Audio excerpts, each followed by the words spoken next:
အခုလိုရာသီဥတုအေးနေပြီဆိုရင်ချိန်ရိုက်ပဒံဒီမှာထိုင်းသွားတယ်မှာအတန်မမီတော့ဘူး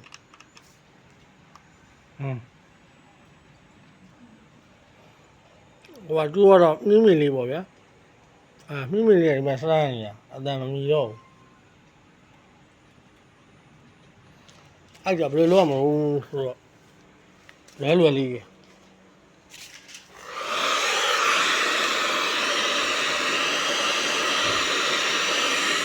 ဘာရနဲ့ပြန်လကောင်အပူပေးရတယ်နော်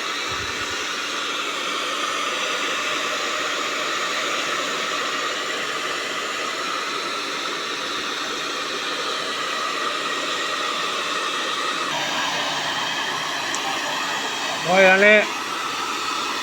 ဒီလိုမဟုတ်ဘူးရတယ်။အဲ့ဒါလေးပူအောင်လို့ပြီးရင်ဟိုဘက်ဒီဘက်ဒီလိုခဏလှန်လို့ရတယ်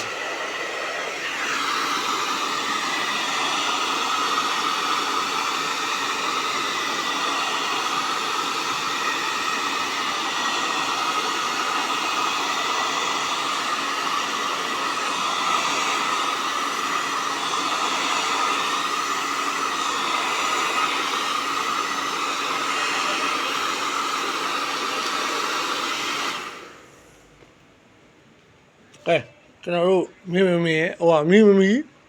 အထက်လောက်စမ်းကြည့်အောင်နော်အဖြစ်များတာကဒီလစ်သီယမ်ထိန်းထားတဲ့ထဲမှာတော်တော်ဖြစ်များတယ်ဗျာရိုးဘက်ထရီတွေကတော့အဲ့လောက်မဖြစ်ဘူးအဲ့ဆိုရင်တော့စမ်းကြည့်မယ်နော်ကျိုးလေးကတော့ဒီမှာမြင်းမီလေးဒီမှာ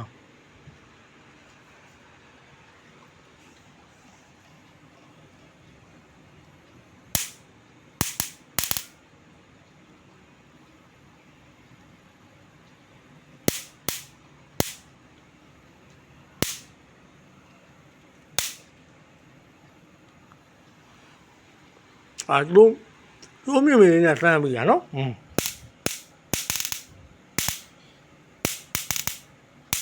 အဲ့တော့ okay ပါပြီဗျာဟောလေခင်ရိုက်တော့မယ်